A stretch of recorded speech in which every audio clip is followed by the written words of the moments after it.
was.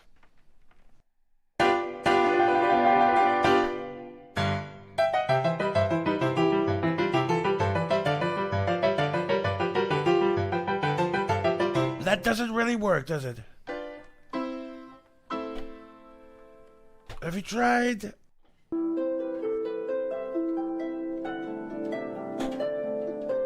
Oh, that's good. Oh, fantastic. Oh, fantastic. Better. So much better. What a fantastic, fantastic tune. It's fun to stay at the YMCA. It's fun to stay at the YMCA. They have everything for young men to enjoy. You can hang out with all the boys. It's fun to stay at the YMCA. It's fun to stay at the YMCA. Young man, there's no need to feel down. Young man, pick yourself off the ground. I've been Donald Trump. Thank you and good night.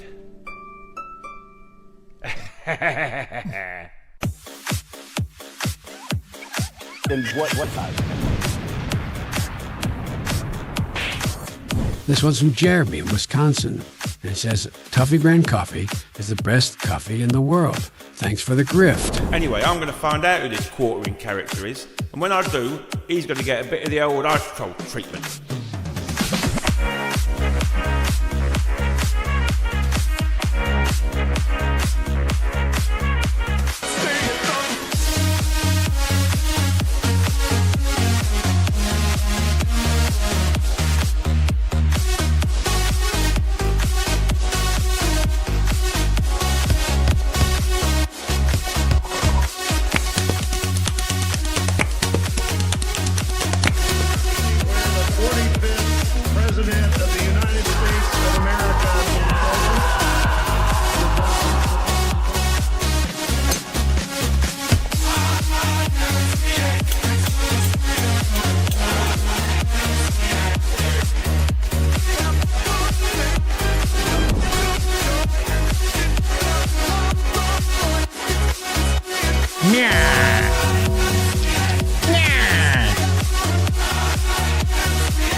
Went from loathing Brie Larson to being the unofficial #1 fan site for Brie Larson. How about a handshake? You're going to give me your jacket, your helmet, and your motorcycle, and in return, I'm going to let you keep your hand.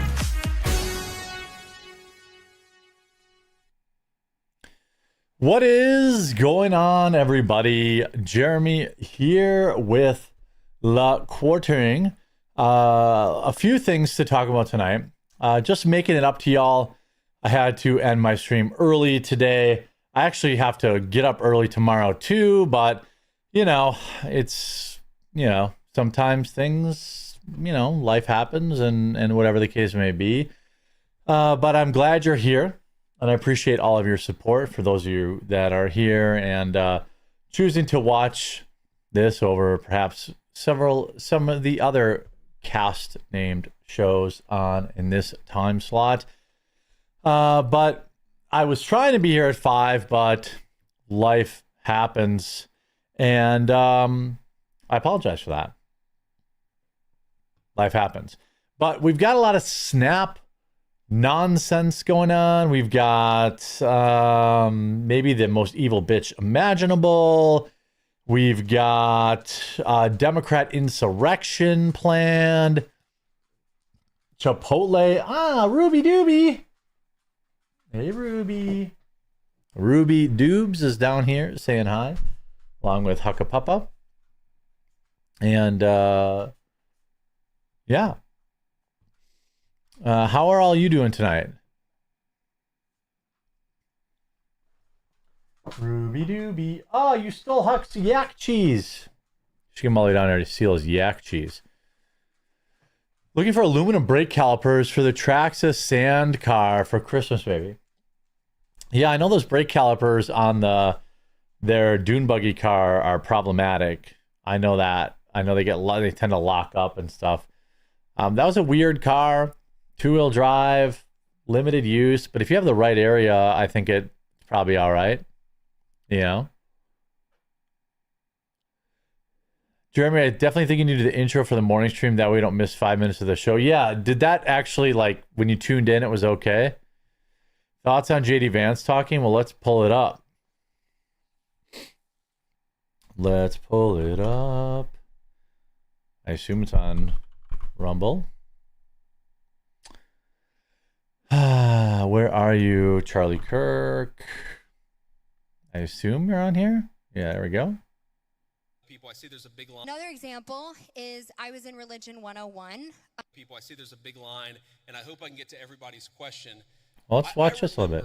When I was a sophomore in high school, I went to an event at my church, which was a book signing with Oliver North and Sean Hannity, the Fox News host. And this was back before, this was, I guess, 25 years ago. You guys can hear it And so neither of these guys was maybe as big as they are today. And I remember standing in line, and I'm about to say hello to Oliver North and Sean Hannity, and I remember thinking to myself, I was so nervous, all I need to do is shake their hand, give them a firm handshake, and tell them my name. That's what I'm thinking. Firm handshake, tell them my name. Firm handshake, tell them my name. And I get to the front of the line, and Sean Hannity looks at me, and he says, "How are you doing?" And I totally panic, and I go, JD. Because I had rehearsed shaking and saying my name. My point is, I admire your guys' courage, and please don't be nervous. If you need to work through a question, think about it, speak it. We're all here to have a nice conversation, and we're all supportive of it. Check this out a little bit. Here's the thing when you talk about forcing, I'm going to answer your question, forcing Christianity, forcing people to pray. There's a liberal idea out there that I think is wrong, and that's that liberalism is the source of freedom of religion.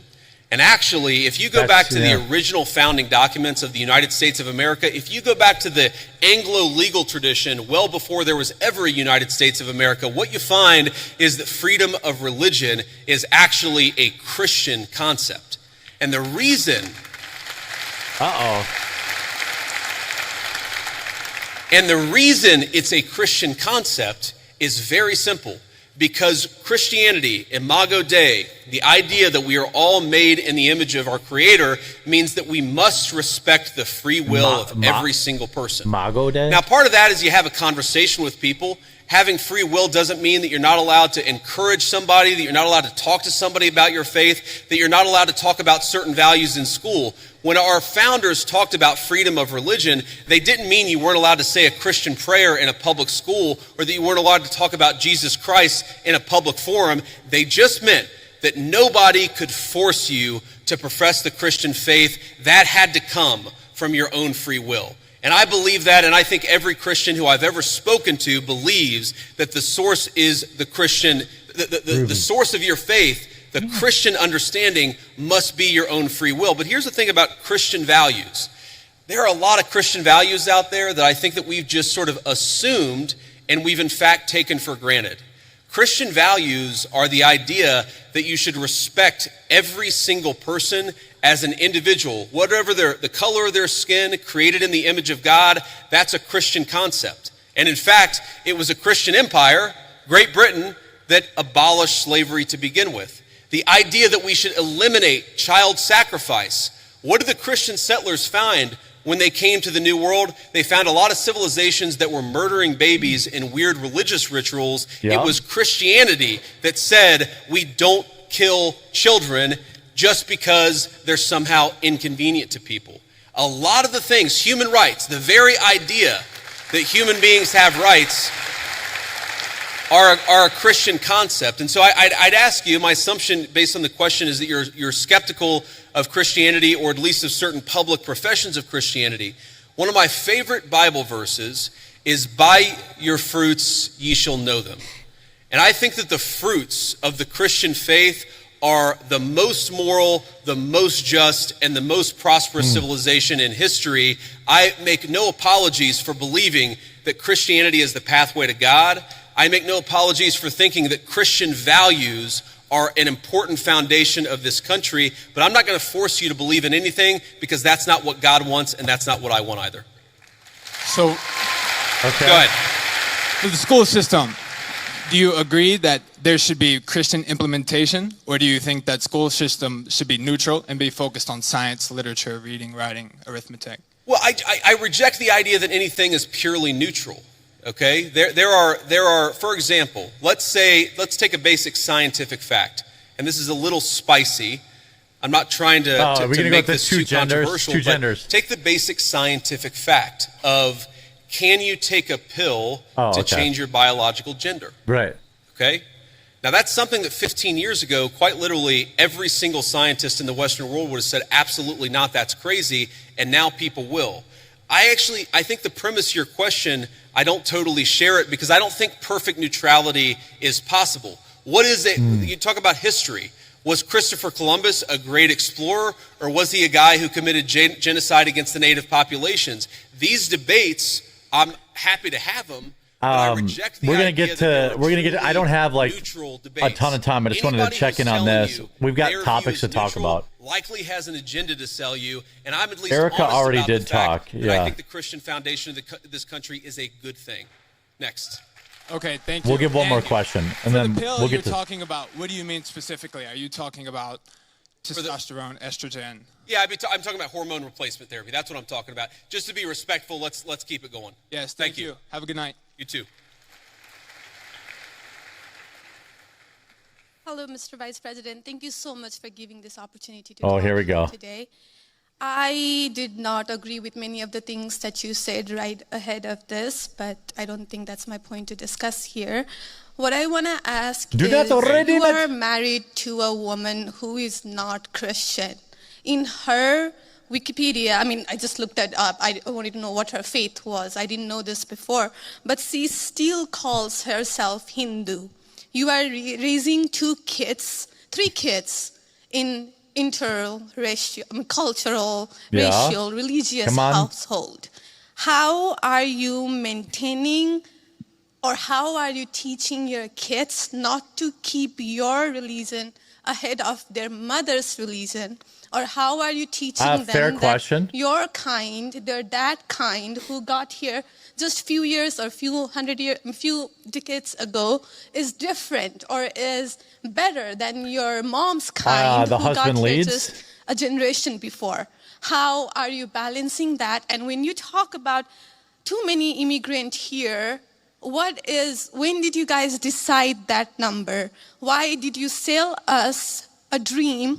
I didn't sell it to you. You made us spend our youth, our wealth in this country. Nobody told you to come here. You don't owe us anything. We have worked hard for it. Then how can you, as a vice president, stand there and say that we have too many of them now and we are going to take them out to people who are here rightfully so by paying they're not the talking about money that exporting you them. guys asked us?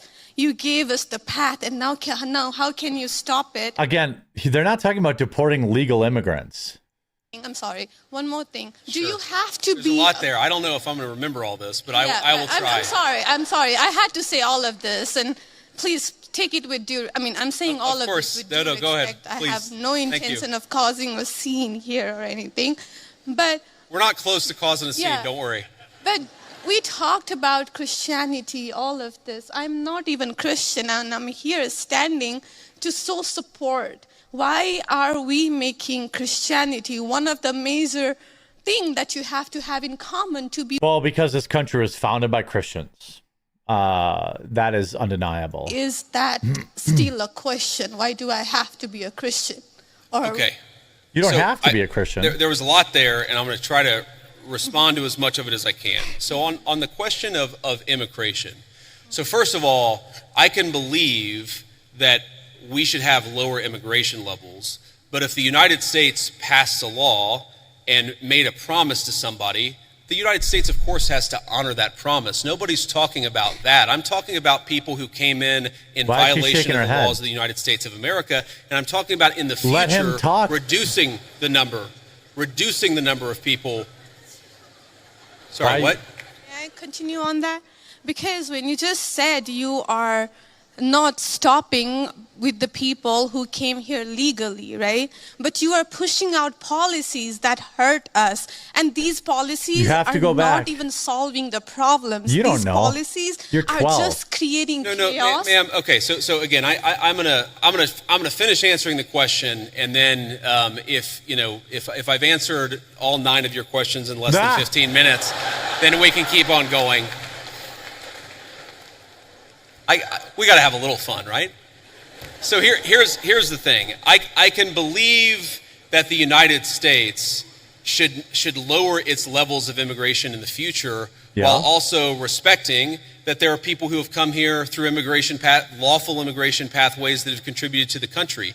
But just because one person or 10 people or 100 people came in legally and contributed to the United States of America, does that mean that we're thereby committed to let in 1 million or 10 million or 100 million people a year in the future? No, that's not right. We cannot have, I'll go and finish. We cannot have an immigration policy where what was good for the country 50 or 60 years ago binds the country inevitably for the future. There's too many people who want to come to the United States of America, and my job as vice president is not to look out for the interests of the whole world, it's to look out for the people of the United States. Now, oh my word. Got her. About our interfaith household. And yes, my wife did not grow up Christian. I think it's fair to say that she grew up in a Hindu family, but not a particularly religious family in either direction. In fact, when I met my wife, we were both, I would consider myself an agnostic or an atheist, and that's what I think she would have considered herself. Talk to each other about this stuff. So we decided to raise our kids Christian. Our 2 oldest kids who go to school, they go to a Christian school. Our 8-year-old did his first communion about a year ago. That's the way that we have come to our arrangement. But thank you. Put your hand down. Let him answer your question. My 8-year-old was also very proud of his first communion. Thank you, guys. I'll tell him that Old Miss wishes him the best.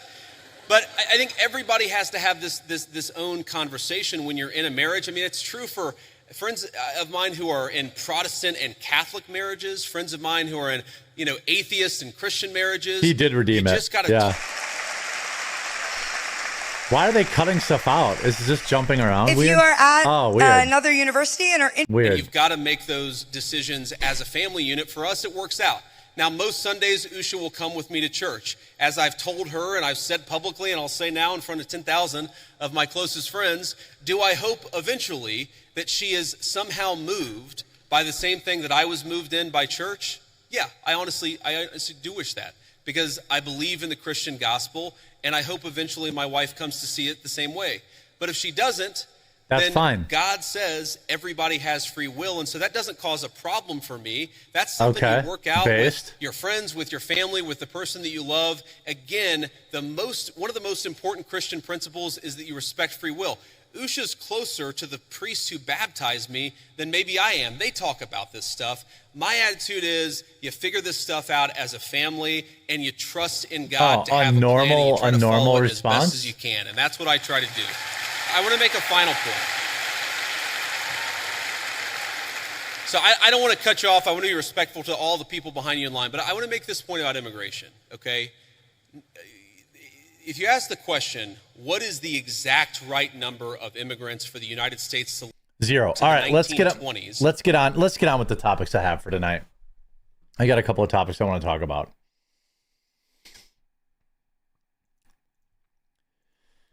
Now, I put it out there. I said, there are not any white folks making these snap, food wars posts. But I have found one, and I want to discuss it with you. I will say I have seen very few non-obese people making these type of snap rage videos where they're mad about not getting their free food.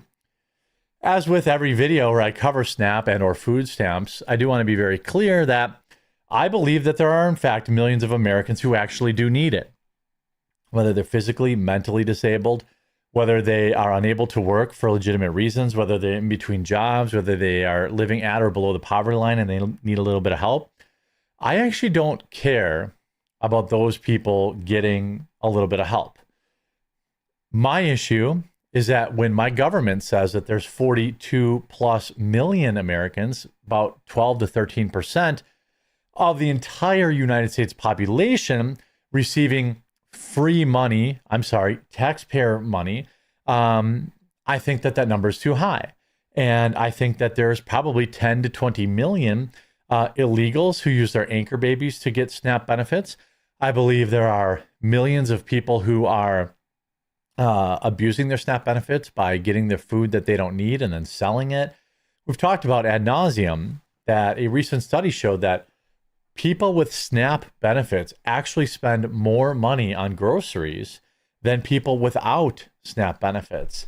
That is absolutely bonkers, and it needs to, we need to kind of have a reckoning around that. But these entitled giants, you see this, put down the fork and get a job. Overweight woman complains that her brother won't be able to feed his child if he doesn't receive food stamps, and that her disabled mother will have to work. Look, if you're disabled properly, that's one thing. If you're so fat that you can't go to work, you could get a job working from home. Heck, look at how fat I am. I make YouTube videos. I can provide for my family. There are a lot of options that you can have that don't involve living off the taxpayer. Again, I want to be very clear and differentiate, because I think this happens a lot, in particular on the right, where everybody on SNAP or food stamps is seen as a freeloader. I don't think that that's true. I think some people do need help once in a while or for a short period of time, and I'm okay with that. And we just have this, of course, they have the quintessential liberal nose ring. Let's see what this large individual has to say. So you think the food stamps thing isn't a problem? It isn't. But my nephew, my brother may struggle to feed my nephew if they don't get food stamps. Now, there was a time in this country, and this is really kind of the crux of my position on SNAP and food stamps and any kind of government assistance. There was a time where we used to take care of each other. And it's unfortunate that we are so far past that. All I have to do is look at this individual and tell you that they have more food than they need. So if they have such a wild excess in food that they are consuming that they don't need, why don't they help their brother out? Why don't they help their nephew out? We used to be a society of civilized people that would look out for each other. I talk about this Twitter comment that I had about SNAP, a reply to it that said something like, dude, my mom would die if she didn't have SNAP or WIC benefits. And all I felt like was not that I felt bad for this dude's mom, but I felt bad for him. Like, why would you let your own mother starve? There used to be a time in this country you'd move your mother in, you'd take care of her. But that's like, well, no, what am I supposed to do? My mom's 78. I'm not going to take care of her. The government needs to take care of her. This is a huge problem in society. And I don't really know when the switch happened, but I'm going to guess it was somewhere around the 90s. Even if WIC comes through. And it's also important to know WIC and SNAP are different. That's enough for my nephew. What is my brother supposed to do? Or his work, his wife, or their roommate. They're married and they have a roommate and they still have no money. I just don't believe that most people are working as hard as they could be. Or their roommate's son. Why don't you share some of your chicken nuggies with them? What is my family supposed to do? My mom, who's on disability because she had a stroke and she can hardly get around, and can't work a job. Hey, look, if she's on disability because she had a stroke, I don't care about her getting food stamps. I don't care about that. It doesn't bother me. But you're eating good in the neighborhood. Like a full-time job, has been door dashing to put money back in the bank. so she can DoorDash, so she can walk, drive, and she can get out of her car and walk food to people's doors. But you just told me she couldn't work full time. Again, this is a prime example of sounds like her mother is abusing the system. If your mom can order food from a fast food restaurant, get out of her car, walk inside, get the food, walk back to her car, drive to another destination, walk the food to their door, ring the doorbell, walk back to her car, then she could be a delivery truck driver for Amazon and probably make $25 an hour.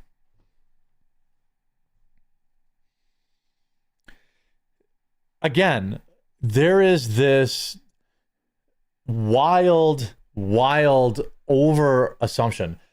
I'm not demonizing people on Snap. And like, if you're an actual viewer of mine, you know that's not my position. I have been exceedingly graceful in saying that there are lots of people, even millions of Americans, who need it. But when you have a gigantic woman like this, and her mother and her brother can't afford food, why doesn't she get off TikTok and help them out? Why is it my problem? To prepare for November, since we most likely won't be getting food stamps. Well, girl, you probably could not get food stamps for the next 2 months and you'd be fine. Yet it's not a problem. It isn't a problem. My mother's going out and putting herself in pain, but it's not a problem. Well, sometimes people with back pain, body pain, whatever, they go work anyway. And you have this person saying security guards at stores must let people steal food since SNAP benefits are paused, and threatens that if they don't let robbers and looters get away, they will be killed. And I just want to come on here and say, you're an idiot. Yep. To you people, what's she hiding under here? Dang, girl. That be standing in Feel front bad of for the your stores and the Good Samaritans and all of that.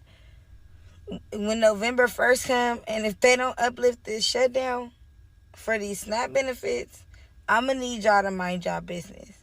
Please mind y'all business. Those people, they trying to feed their kids, and they trying to go. They are not, in fact, trying to feed their kids. You can buy gummy nerds on Snap. You can buy Grey Poupon on Snap. You can buy these people who are looting and stealing. They are not stealing food to feed their kids. This is a Democrat talking point who that is a lie. It's the same nonsense Democrat talking point that says, like, do you want people to starve? No, I want them to get to work. And I want the people in charge of SNAP to audit the 42 million people on the take from the U.S. taxpayer dollar and simply close down SNAP and force everyone to reapply under stricter standards. That's what I want. And then if the real number of people on SNAP is even as high as 20 million in this country, I would be shocked, but that would be half of what it is now. Go home and just feed their kids. And I would I would hate for you to not be able to make it back to your family and for you to not be able to make it back home because you trying to save these billionaire companies. You hear me? That's a direct threat of violence. And of course, this is another nonsense leftoid talking point about, like, well, it's billionaire corporations. Listen, lady, if Walmart has a 30% increase in shrink, meaning, theft, do you think they are going to make less money? Or do you think they're going to raise the prices on every other American to make up for it? Any idiot knows what they're going to choose. Of their funds when they actually have insurance on every box of macaroni in there. No, they don't. So that's not how it works. Just mind your business and go on. And if you going to be a good Samaritan and you going to stand there and you going to pay and you going to do all of that, do your part. Do your part. But for those that are out there trying to do what the fuck they got to do, please leave them people alone and let them take that food back to their kids. Let them tell them to go get a job. This is, again, a societal problem. Here we have a representative, Terry Sewell. 750,000 Alabamans rely on SNAP to put food on the table. If Trump won't work with us to reopen the government, his administration should immediately release a $5 billion in emergency SNAP funds. Let me tell you this. There is no $5 billion in emergency SNAP funds. There are emergency funds that have been refused by the agencies to fund SNAP. The fact that you are a representative in a state that has 1 million people relying on food assistance, I think you should be worried about other problems. SNAP benefits will be suspended as of Saturday, November 1st, and the Trump administration is doing nothing about it. The reason the SNAP benefits are being suspended is because Democrats want illegals to continue to get SNAP benefits. That's the issue, right? The real issue is Democrats weaponize SNAP funding to push open border policies while refusing to secure the border. Trump's shutdown stance forces accountability, prioritizing citizens over bureaucratic bloat. Agreed. Take it up with Chuckles. That's Chuck Schumer. I mean, look, all you have to do is not give my tax dollars to illegal immigrants, and the government could pass at least a temporary resolution to be open again. But the Democrats keep saying, oh, well, it's Trump. Well, I'm sorry, it isn't Trump. And while I do believe that there are people who genuinely need SNAP, everybody making these videos doesn't. You're sitting in a car that has a sunroof. You're doing all right. You got a gold chain, gold-ish chain. You're threatening security guards. You say that, they're going to lose their life if they stop you from stealing. Well, I mean, I think that Trump should roll out the National Guard at every major grocery store in this country then, and authorize lethal force. That's what I think Trump should do. That's what he should respond, how he should respond to this. That's just my opinion, though. Let me know what you think in the comments. I just, we have to have rules in this society. We have to. We have to have rules.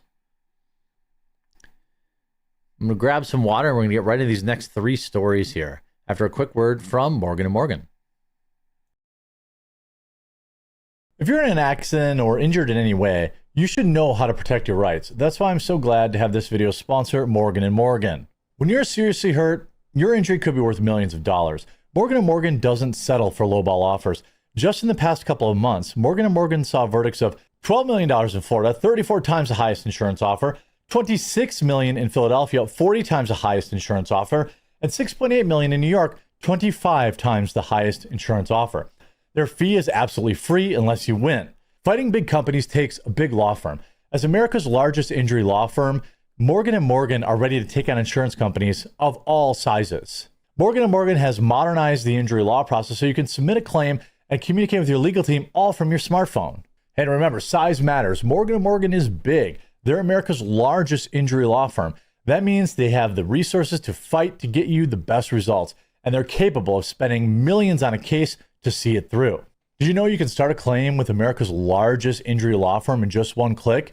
It's so easy. You can start your claim now with Morgan & Morgan at www.forthepeople.com/quartering or click the link in the description down below.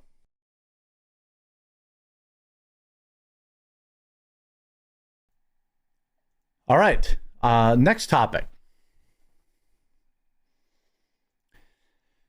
There sure seems to be a lot of kind of AstroTurfed new influencers, whether it's on the left or the right. In particular, on the left, they tried to make Hassan Piker their big winner, their big savior of the young male vote, because no young males wanted to vote for Democrats. It turned out he was a beta male soy loser who allegedly would shock collar his poor dog for the crime of moving around while on its dog bed. Then they try to bring in this Stavi guy. He's like 400 pounds, greasy, sweaty, communist. Nobody cared about him. Young men don't identify with that loser. And now, apparently, over the past couple of months, they've been pushing this new individual. This woman, Jennifer Welch, who is very clearly being AstroTurfed, and I'll show you why. She runs this podcast called I've Had It. And it's on Tuesdays and Thursdays. Have you heard of it? I guarantee you haven't heard of it. But somehow This podcast has amassed 1.4 million subscribers. This is as big as my channel. And it is a ultra far left, rich, white, female liberal podcast. These are the most destructive. This is the most destructive group on the planet, is the female white liberal. That's unquestionable. This is a podcast that came out of nowhere, basically started in July of June 2024. Well, we could go back to, really, it started probably in February, March of 2023. Nobody cares. They're toiling along for 3 years. Nobody gives a damn. Then suddenly, randomly, in the election season, they pick up a lot of steam, right? Trump wins the election. Then we go to April of 2025, 40 million views. Last month alone, 50 million views. Completely AstroTurfed, in my opinion. This is a channel that nobody's actually heard of, but yet is adding they added 200,000 subscribers in April, 140,000 in August, 160,000 in September, probably another 180 to 200,000 in October. Has anybody heard of these ladies? No, nobody's ever heard of them. But they are, in fact, the most vile women on the planet. Here's, of course, many of you saw this clip. Jennifer Welch suggesting that the Democratic establishment needs to get on board with wanting conservatives dead, or else far leftists will come after you in the same way that we came after MAGA. So again, this rich Ozempic wine mom says, you need to get on board with wanting more people to die like Charlie Kirk. Finally, if you think this Zoran thing is happening just in New She's talking about Zoran Mondami, communist, loser, terrorist sympathizer. York, and you think people are waking up only in New York City, you're mistaken. Look at this clip of a wine mom at the No Kings March. So she calls this woman a wine mom. She insults her. And she says, even she celebrated Charlie Kirk getting killed. Even she celebrated Charlie Kirk getting assassinated. Why can't you do that? Look at me with all my tens of thousands of dollars in obvious facelifts, buccal fat removal, lip injections, and Ozempic. Look at me. I'm definitely an organic leftist who isn't worth millions of dollars and being propped up by communists. In my opinion, this is one of the ugliest people on the planet, on the inside and out. Play the clip. Whatever his name was? Charlie Kirk, ma'am? Yeah, him is horrible. Horrible. Charlie Kirk is horrible? Yes, I'm glad he's not here. You're glad he's dead? Yes. Why would you say something like that, ma'am? Because he was horrible on the campuses, the college campus. Like, why is this woman a wine mom? See, this is somebody who is literally a communist who's probably worth millions and millions of dollars. Just to put this in perspective. Okay, remember I talked about 50 million views a month? I'm sorry. Let's go on our views per month. 7 million views a month. 5 million views a month. This is December 2024. But let's go to 2025, my friend. Now she's getting 50 million views a month. 50 million views a month from radical far left content creators.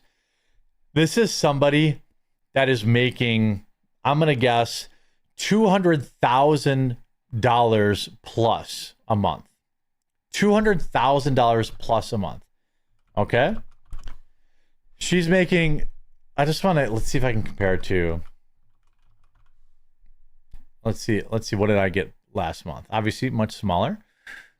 14 million. So she's making $500,000 a month on YouTube. $500,000 probably. She's making $500,000 a month on YouTube. And she is, again, yet another champagne socialist. She's worth millions and millions and millions of dollars. And this is what she has to say. This horrible person. You know what? I do the exact same thing. Well, would you be glad if I would die? Maybe. I'd have to think about it. You should be ashamed of yourself. You should be ashamed of yourself. Your friend just said she'd be happy if I died. I think we need to... I think that's what, Caitlin Bennett, I think her name is. So listen up, Democratic establishment. You can either jump on board with this shit, or we're coming after you in the same way that we come after MAGA. Period. Stop taking AIPAC money. Go on and... What? I'm sorry I took AIPAC money atonement tour if you want to stay in power. Stop missing out on these big rallies.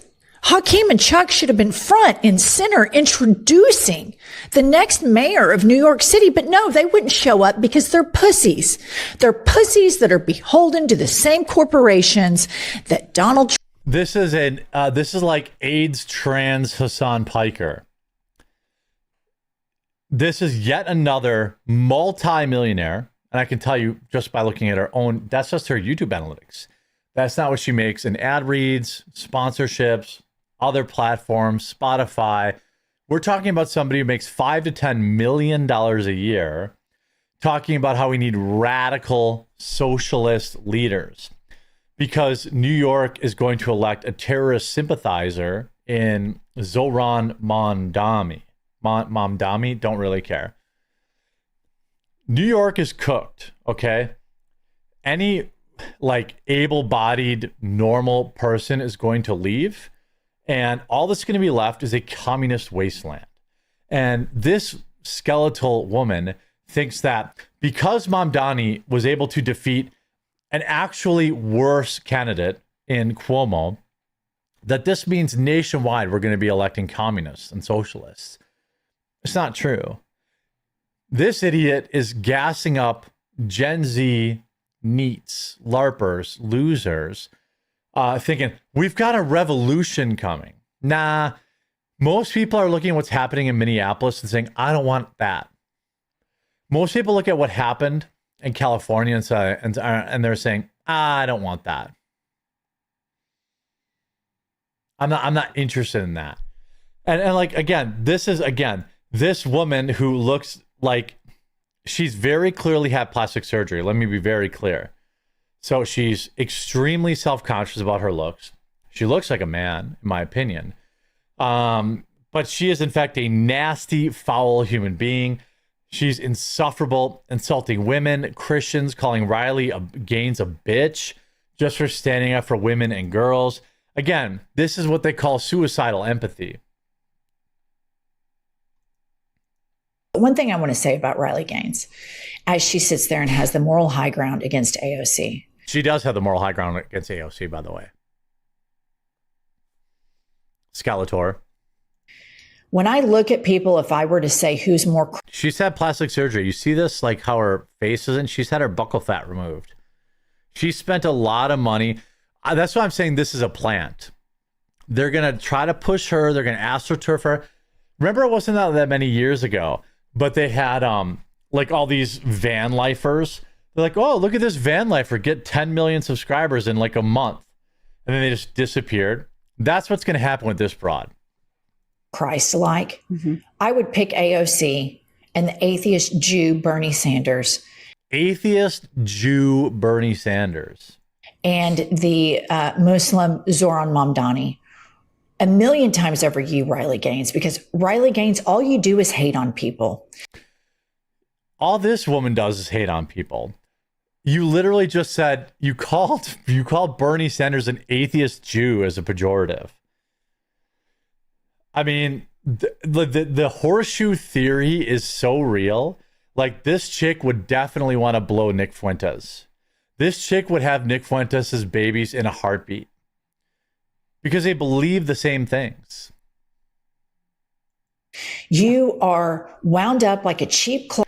This woman on the right has also had facial reconstructive surgery on her face, in my opinion. Over trans people. You show them no grace, no compassion. They don't need You it. defend billionaires. You cheer and celebrate when children are zip tied. And then you have the audacity to get on television and try to lecture people who fight for the people that are suffering, that stand and put their arm. Who's suffering?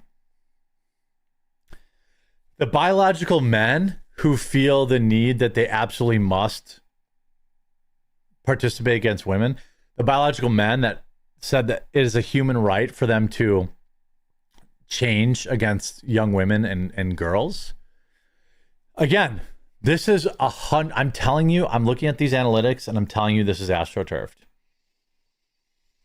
I am 100% sure that this woman is being funded. In my opinion, I should say, in my opinion, she is being funded. Nobody grows like this. 5 years of doing nothing and now 50 million views. It's nonsense. You look at her, meltdown over Zoran, 16,000 views an hour ago. All right, watch the views. Now it's up to 29,000. I guarantee, at least in my opinion, these numbers, in my opinion, these numbers look like they're being boosted. That somebody is, 29,000 views, 5,000 likes, which means there should be 50, 60,000 views on this video.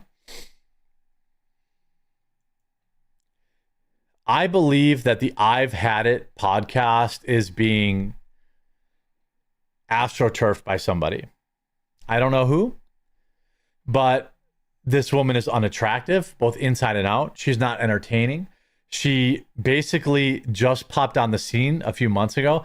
Now, maybe they're doing well with shorts, which could represent a lot of their views because they're like, look at this, look at AIDS Anna Kasparian and listen to her say some crazy stuff about Trump, and people might click on that. But I mean, look at this woman's face. Do you want to hear anything this person has to say? No. And I guarantee you that this I've Had It podcast will be done after the midterms. They're going to be done getting their funding. They're going to be done getting their money. This is a woman that is proudly cheering on conservatives getting, assassinated over there. Look at their Wikipedia page. Their Wikipedia page, look at all the references. 2025, 2025, 2025, 2025, 2025, 2025, 2025, 2025, 2025, 2025. Not a single reference on their Wikipedia page older than this year. Not one. 2025, 2025, 1, 2, 3, 4, 5, 6, 7, 8, 9, 10, 11. All 11 references are from this year. Does that seem normal to you? Does that seem normal to you? Nah. These people are being AstroTurfed. They are a plant. They're not real. Just like Zoran Mamdani and all these other dorks. But you don't have to take my word for it. Let's just see how they're doing around election time next year. I have a feeling they're going to get a lot of money poured into this podcast. Just a feeling. It's just a feeling that I have that is because I've been doing this so long. Because I've been doing this as long as I have. I know a plant when I see one. There's a conservative podcaster. I don't want to call them out by name until I do more research. But they also seemingly came out of nowhere. Million plus subs, front page on Rumble. I never even heard of this person. Everyone's telling me how great they are. I never even heard of this fucking guy. Never even heard of him. Apparently he's an entrepreneur who has a bunch of money. Okay, who the fuck are you? Now, if there's an actual online footprint that I can put together, it'll be one thing. But it reeks like a plant to me. It reeks like a plant to me. It reeks like a PBD kind of thing. PBD is not a real commentator. He's a guy that bought his position. PBD bought his audience entirely. Nobody gives a shit about what a multimillionaire who runs a pyramid scheme has to say about conservative politics. He just bought his clout because he got so filthy rich ripping off poor people. The same thing, I don't know about this other guy. Again, I don't want to name his name because I need to do some more research, but it seems to me that he's also a plant. Rumble says, oh, well, let's put him in let's give him a primetime spot. And I've never even heard of this fucking guy.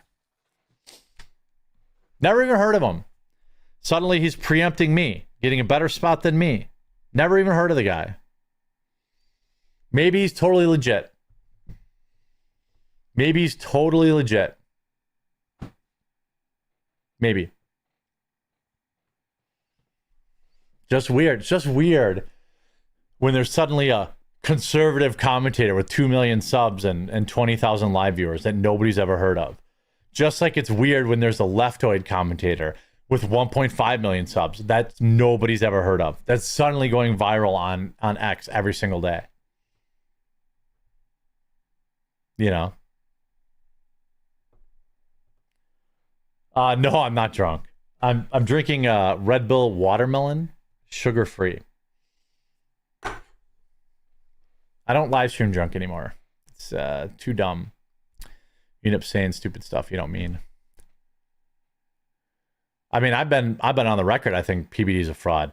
Patrick Bet David invited me onto his show, but only if I would promote his garbage. Charge your viewers to talk to me app. The only thing Patrick Bet David has ever said to me was, you should sell my fucking my app so that your fans have to pay a bunch of money to talk to you. I let my fans talk to me for free. I don't force people to super chat to talk to me.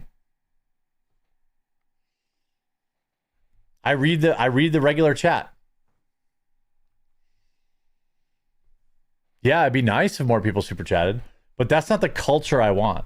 And there are people that actually criticize me for that. Like, Jeremy doesn't get enough super chats. Yeah, that's because I react to people and I talk to people who don't pay me money. You know?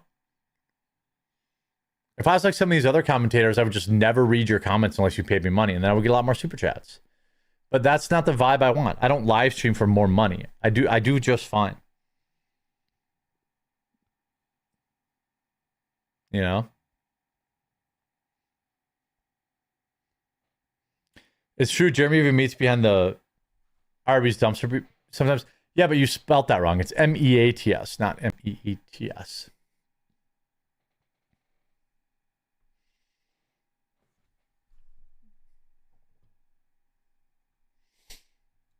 All right, so I got this other topic. Hey, Weird Robot, thank you.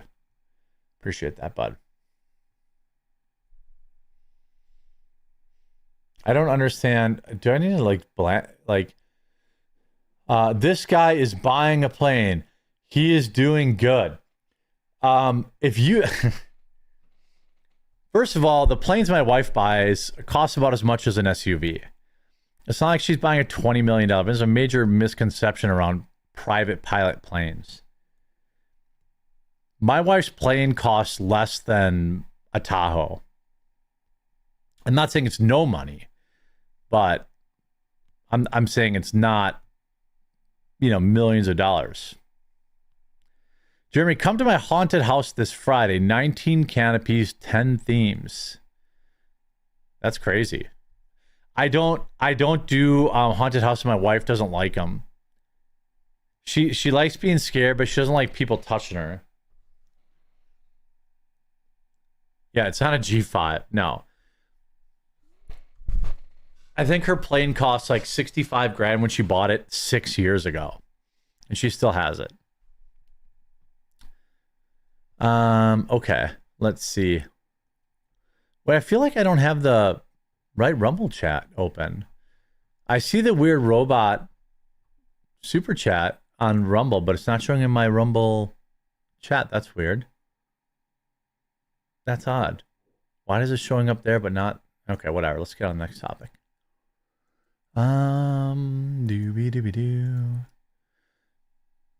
Grofty says JD Vance 2028, 1 yes, 2 maybe, 3 no. Well, I mean, he's obviously going to be the top build guy, I guess, unless something happens, which I don't, he's going to be the guy. It's been freezing. It's good now. Just refresh. Oh.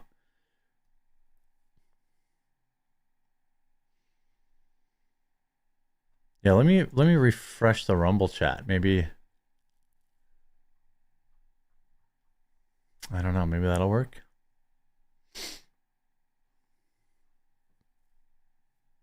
Let me jump to this other topic. I don't want to do another political one. Those bore me. And then let me figure out why I don't see all of your... Why I don't... Yeah, like where's... Let me just close this Rumble chat. Open this one. Yeah, because this one has your super chat in it. That's weird. Okay.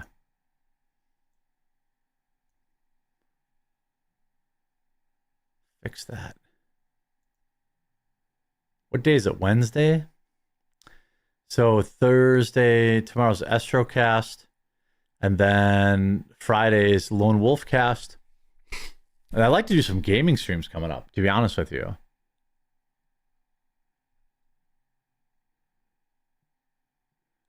The Rumble chat was screwed up. Yeah, when I pop it out, it looks like it gets all screwed up. But when I leave it, it seems right. It's true. Jeremy even meets behind the Arby. So I see that like in the regular Rumble chat, but like when I pop it out, it's all weird.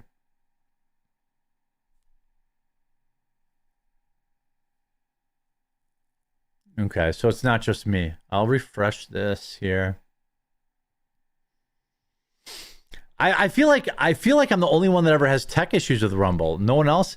Like whenever I'm streaming, people are like, I always have this problem with your stream.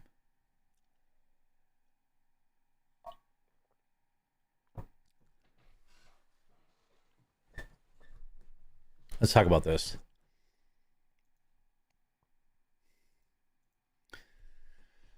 Down goes Chipotle. And many of the foreigners on X who are pretending to be Americans are positioning this as the American consumer is out of money and they no longer go to Chipotle. I saw a couple hot takes about this, and yes, bad news for Chipotle, but double-edged sword. I get to expose what are some more obvious foreign bots. I live in America. I know the Chipotle meme, right? Like, Chipotle is garbage tier food. They have a freaking E. coli breakout every 2 or 3 times a year, it seems like. And that was fine when it was $4 or $5 for a burrito. But then things started to happen, and those same garbage burritos started costing $12, $13. And so normal people, like, you know, anybody else, just said, yo, I'm cool. I'm good on that garbage burrito for $12. I'm good on that. And now everyone's trying to spin this into the American economy spiraling. But again, they're foreign bots, in my opinion. Let's look into this. By the way, you know who's not a foreign bot? My coffee company, Coffee Brand Coffee. You can find all of our products at CBC. That's Charlie Bravo Charlie, CBC, Amazon.com. Our entire lineup is now available for free overnight shipping there. And our fall selection is in. It's getting checked in right now. It'll be shipping by the first week in November, so you can pre-order that. Our gingerbread K-Cups are in stock. And our strawberries and cream butterscotch toffee K-Cups are in stock. All of our whole bean and grounds all there. So hopefully you'll check that out and support a company that doesn't give you the Hershey squirts. Now, Chipotle cuts outlook for 3rd time in 2025 on weak traffic. Chipotle stocks plunge 13% as chain lowers sales forecast, says younger diners are cutting back. So, of course, the left and their paid shill bots are out here saying, you know, well, this must be bad for the economy. This is a sign that the economy is bad. No, it's a sign that their food is bad. The American populace, you know, no matter how good or bad things have gone in my life, I've always been basically the same guy. I like Qdoba, Chipotle, you know, fast food, faster food stuff like Culver's. I don't care if I made $50 million tomorrow. I still eat the same way. And I die at 57 from a heart attack. This is my path. This is where I'm going in life. I've made my peace with it. Trying to lose weight, trying to be better. But, for the most part, this is who I am. I know the deal with Chipotle. Their food is garbage. And their prices are insane. This is not the economy plunging. This is not Gen Z, right? Chipotle struggles as low income and young consumers pull back. Brother, this is not about them being Gen Z. This is not about them being low income. This is about your garbage tier food tripling in price over the past 5 years. And people are tired of it. People are eating at home. People are getting more empowered to make their own food. And if you went to, at one point Chipotle and, to be honest, even Qdoba, right? At one point, a Qdoba quesadilla was like $3, $4, $5, and it was leagues above Taco Bell, which is how everyone started to love Qdoba. Like, oh my God, this is great. I can get a protein bowl. I can do this. And it's only a little bit more expensive than Taco Bell. But then you start going to Chipotle, you want a bowl, double meat. It's like $15. And people started saying like, well, that's crazy. $15, $20 eat at Qdoba with some guy who hates me, probably wants to stab me on the way to the parking lot and steal my cell phone, who hasn't washed his hands and has, dandruff falling of his hair into my Qdoba, into my burrito. They hire the most garbage tier staff.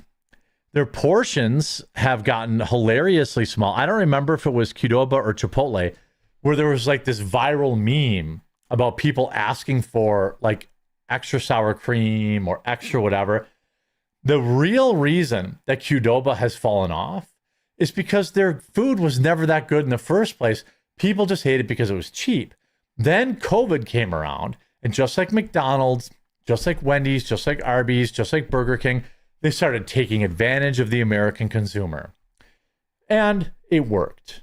During COVID, 2020, 2021, 2022, people got used to door dashing their Qdoba.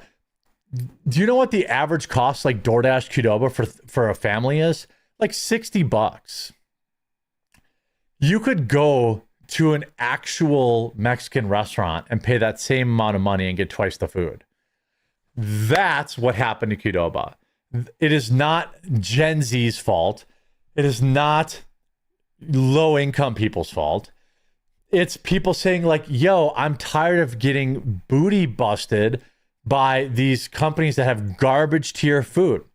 And then you have these like foreign bots, by the way, like this guy, Spencer Hakimian, who's supposedly from New York, founder of Tulu Capital Management, tweeting, breaking, Chipotle collapsed after reporting horrible earnings today.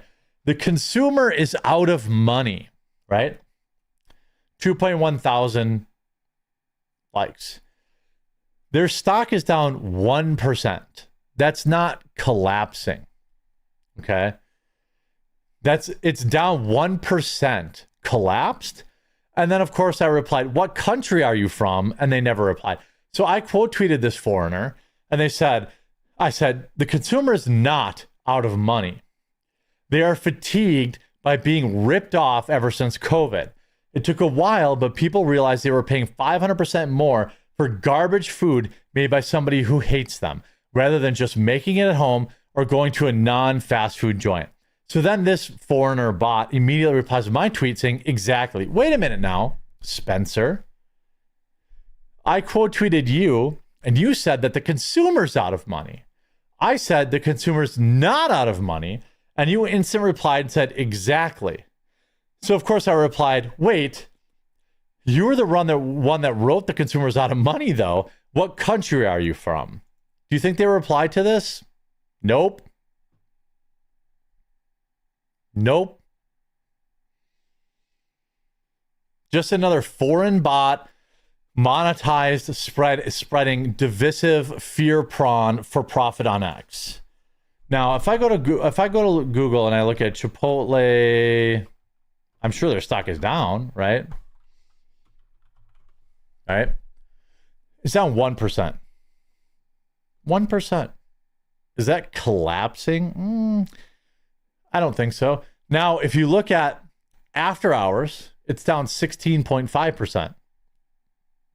Is that collapsing? It's not good. If we look at the last month, though, they were at 38.97 on October 1st, just 28 days ago, and now they're down at 39.76. So they're still up for October. They're still up for October. Year to date, things really got bad back in July. If you want to talk about it collapsing, July was at $52, or actually in early July it was at $58. Now it's at $41. This is not a consumer doesn't have money problem. This is a we have all collectively got tired of getting BF'd by garbage tier food. I've talked about this before. Look at McDonald's. The Egg McMuffin at McDonald's. You know what that costs now on average across the country? Just a single Egg McMuffin. Pause the video and leave your comment down below. If you might know because you probably already followed my videos. A single Egg McMuffin, not the meal. An Egg McMuffin is over $9 at McDonald's. $9. What is an Egg McMuffin? An English muffin and an egg. Oh, and a piece of sausage, right? Now, where I live, the Egg McMuffins are about $6. So obviously the average, right, somewhere else, somewhere around, some places must be $12. Some, you know what I mean? Like that's the way averages go. And a slice of cheese, right? So if I just look at like dozen eggs price, okay, $1.97, okay, or if I get roundies, it's $2. Let's call it $1 an egg. I know I'm rounding down a little bit, but $1 an egg, okay, English muffin, okay, an English muffin. Let's go under shopping. I don't need gluten-free. It's certainly not gluten-free. Here, these Thomas English muffins, they are about, you get 6 for $3. So even we round up and say that's $1. So I offset the eggs, right? $1 for the egg, overpriced. $1 for the English muffin, underpriced. Sausage patty. Jimmy Dean's fully cooked. 8 of them for $5. Okay. Here's 8 of them for $4. Let's call them 50 cents for the sausage patty. So now we're at $2.50 to make it at home. Slice of cheese, a nickel, 10 cents. So like, if $1 an egg, 12 for $2, I'm sorry, 50 cents an egg. 50 cents an egg. 50 cents an egg. Check that. 75 cents an egg, 50 cents for the piece of sausage. So to make an Egg McMuffin at home, I'm doing very bad off the top of the head math because I wasn't prepared for this. But to make an Egg McMuffin at home would probably be $2, $2 to $3. And if you made a dozen of them at a time, it would be even cheaper. McDonald's charges $9. If you go to Costco, you can get 24 grade A, AA, brown organic eggs for $8. Okay, so if you shop at Costco, it's even cheaper. If you shop at Costco, you're making an Egg McMuffin for $2. Right? Even if again, it's hot and ready, it's McDonald's, you're going through a drive-thru, you're paying for someone to cook it for you. I understand all that. But I'm just saying that Americans have said, we're not paying $12 for a Chipotle burrito anymore. I don't know what Chipotle, let me see what they call, let me see here. Chipotle. Helicopters flying overhead right now.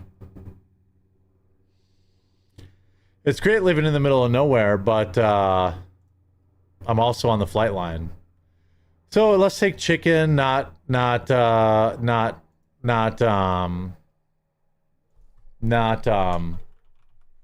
steak, right? Let's pick Milwaukee. Here, let's take the Ogden. Let's do pickup. A chicken burrito is $9. That's before I add anything to it. Oh, you want rice? Okay, cool. Add that. I assume you had black beans, right? Do I want, let's just pick one thing. Like, okay, well, I want everyone sour cream and cheese, right? But let's say I want some guacamole too. Okay. Double wrap? No, we won't pay for that. That seems, do you want chips? Let's just say let's not do any sides. Let's not do any sides. Okay. Chips, no drink. Well, you got to get a drink. Otherwise, it's not really a meal, is it? So we'll just do a fountain drink. Okay, so just a burrito and a soda that cost them 10 cents. Give this meal a name. Butt stuff. Okay, save. $15 for a burrito and a 22-ounce fountain drink. That's crazy. That's why Chipotle is having a problem. It's not because people don't have the money. It's that people say, I don't see value in this anymore. I could go get and it's not even like, this is evident when you look at like what young people are doing with food trucks or other stuff like that. Like, people are 110% fine going to a food truck and paying the same amount, but it's a local guy or girl. They're making your food for you fresh on demand. It probably is better ingredients. And even if it's the same price, people are fine with it. The era of Chipotle, Qdoba, these like fake fancy fast food places is over. It has nothing to do with people's available money and everything to do with the value and how they've taken advantage of us over the past 5 years. That's the truth. That's the truth of it. Quick shout out to Morgan & Morgan one last time here. If you're in an accident or injured in any way, you should know how to protect your rights. That's why I'm so glad to have this video sponsor Morgan & Morgan. When you're seriously hurt, your injury could be worth millions of dollars. Morgan & Morgan doesn't settle for lowball offers.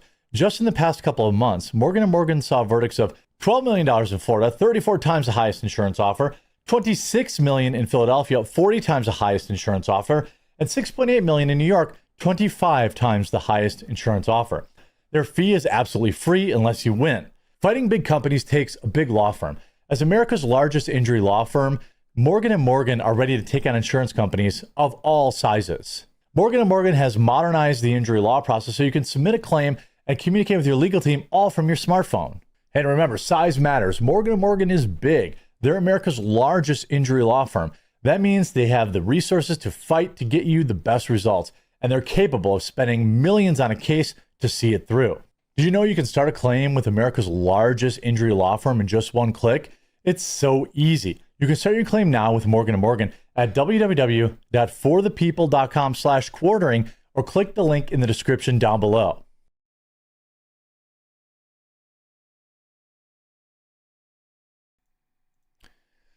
Sergeant says, $130 I could go to the store and get everything to make Chipotle burritos for 3 times a day for 2 months. Yeah, exactly. But that's what has happened. It's not that people are suddenly more poor.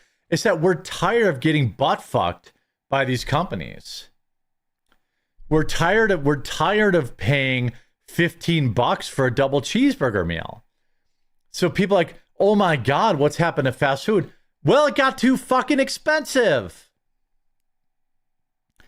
It got too fucking expensive. That's the truth of it.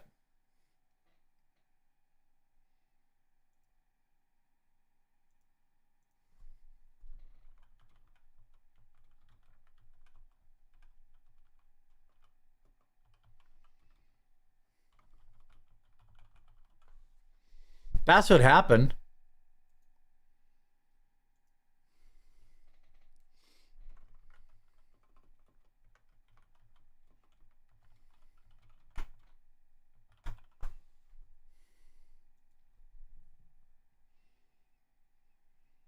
It wasn't like Suddenly in the video game world, everyone's like, oh my God, $60 is too much, $80 too much. Wrong. Jack, $60 and $80 was too much for fucking garbage. The best game I've played in 10 years or 5 years minimum was Expedition 33, and I paid $40 for that.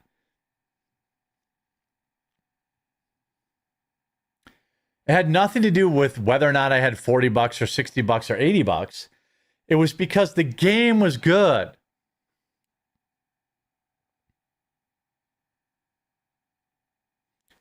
That's the truth of it. You know? Sound off in the comments. Let me know what you're thinking. And will prices get jacked up for eggs and such? Did the fast food chains lower prices when eggs, etc. came down? No, they didn't. That's exactly why people are like, fuck you. I'm done with your shit. Oh, eggs. Remember, what was the restaurants that were charging egg surcharges? Do you remember that? There's a bunch of places charging egg surcharges. Now that eggs are back down to affordable prices, have they removed them? No. It was just like every pizza place. Remember when every pizza place started charging a fucking delivery fee during COVID? Because they could. Because the federal government said, yeah, everyone needs delivery pizza. We don't care about them being able to go to the gym. They need delivery pizza. So the federal government said, yeah, you guys need delivery pizza. And so every fucking pizza joint raped us and charged $3, $4, $5 delivery fee. Then it still expected me to tip their driver who was not getting any cut of that delivery fee. And then post-COVID, did they get rid of the delivery fee? No, they did not get rid of it. It's the same tenet like my dad taught me when I was young. Where I lived, if you lived in Wisconsin, there were 5 counties that got what is commonly referred to now as the stadium tax. There were 5 counties that had to pay an extra 0.5% tax to pay for the Milwaukee Brewers Stadium. Right? 20 years later, and long after that stadium was paid for, do you think they got rid of that tax? No. My dad taught me at a young age. He's like, the reason I hate the stadium tax, even though we go to Brewer games and I want to have a new stadium, is they're never going to get rid of it. And he was 100% right. They never got rid of it. They never got rid of it. I still pay the stadium tax in my state every month on every purchase I make, even though the stadium has been long paid for. He was right. 100% right. Down. Like there is no tax that they ever take back. And it's true of like pizza delivery charges. Remember when during COVID, they instituted this nonsense where they had like, oh, we're going to charge you more for paying cash. We're going to, we're going to go cashless. It's going to be a huge hassle. That never changed. We're way out of COVID. How come that hasn't changed?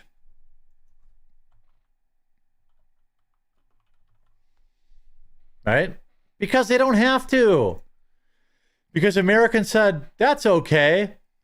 I like it when you butt fuck me, McDonald's. I like it, Denny's, when you butt fuck me and my family and charge me more money. Why? Because you can go, I love it when you butt fuck me, federal government, and you say, I can't go to a local mom and pop restaurant, but I can eat at McDonald's every day.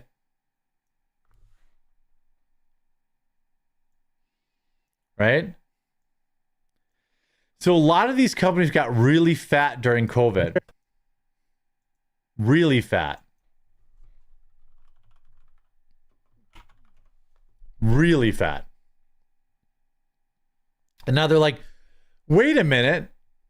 Americans don't want to pay $15 for a fucking shitty burrito and some guacamole? That's crazy. It must be the Americans' fault. It is not my fault. It must be the consumer. Bullet Turtle says, Jeremy, you're absolutely wrong about a delivery charge. I worked at Domino's 20 years ago and a delivery charge was a thing. True. Maybe at Domino's, but it wasn't at my, it was, I never paid a delivery charge for pizza in my hometown until during COVID. Now, to be fair, Turtle, we didn't have a Domino's or a Pizza Hut. Like, it was just mom and pop pizza places. So, like, all this shit, they take advantage of us, and then they're like, oh, it's the millennials' fault. Oh, it's Gen Z's fault. No, how about you got fat and you did not improve your product for 5 years, and then you're like, a Pizza Hut. You're like you're like, well, why? How come nobody wants to pay $10 for an Egg McMuffin anymore? It must be them. They're poor. And then they're like, oh, they're the poorest. The poorest don't want to buy our $10 Egg McMuffin anymore. No. We have the same amount of money. We're tired of getting butt fucked by you. We'll just eat at home. I'll just grill a steak at home. I'll just make eggs at home. Or I'll go to a local place.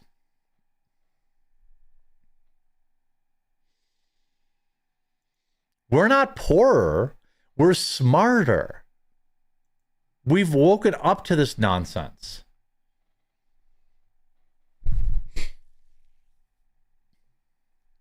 And that's my position of it.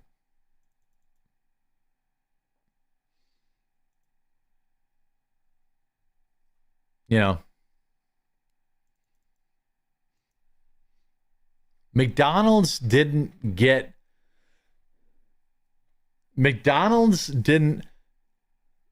we didn't leave McDonald's. McDonald's left us. Does that make sense? McDonald's said, we're going to butt fuck you for a year during COVID, and then we're going to demand these same margins after COVID. And then people are like, wait a minute, $9 for an egg shit McMuffin. Yeah, that's great when I'm driving somewhere. That's great when it's 5 a.m. and nothing else is open. That's great when I'm drunk. But otherwise, I'm just going to a local place and I will pay $13 for an Egg McMuffin style sandwich. Restaurants are not failing. McDonald's is failing. Congrats, you sound like a liberal. I don't really understand what that's supposed to mean. I'm fine with that. You guys know that I'm not a conservative, right? Like, I voted for Trump 3 times, but I'm not a conservative. Conservatives make me sick for the most part.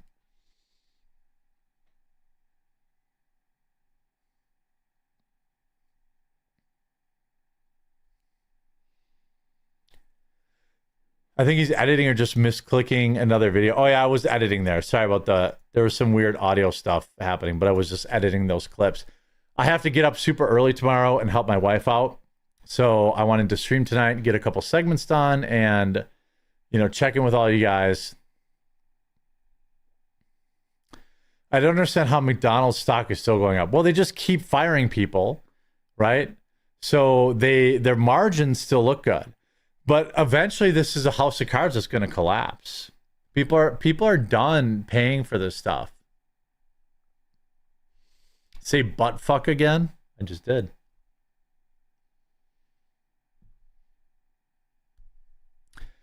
So with that, I am going to go watch Halloween 6. I don't know which is the 6th Halloween movie. Which one is that?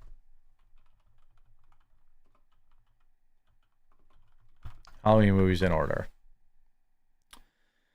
So let's see. Chronological. Halloween, Halloween 2. They skip Halloween 3, which is crazy. So then it's 4, 5, and then Halloween, The Curse of Michael Myers is the next one I'm going to watch tonight.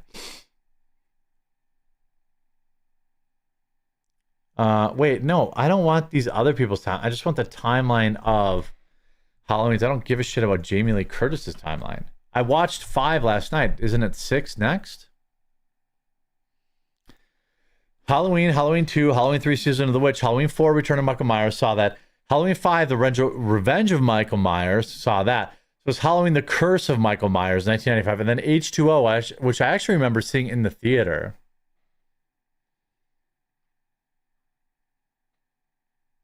Yeah, so it's going to be Halloween. If you want to watch along with me tonight and know what I'm going to be talking about tomorrow on live stream, it'll be Halloween, The Curse of Michael Myers, 1995. That's what I'm going to be. That's what I'll be watching tonight. So you guys will have a sexy night. I'm going to get some sleep. Thank you so much for tuning in. Love you all.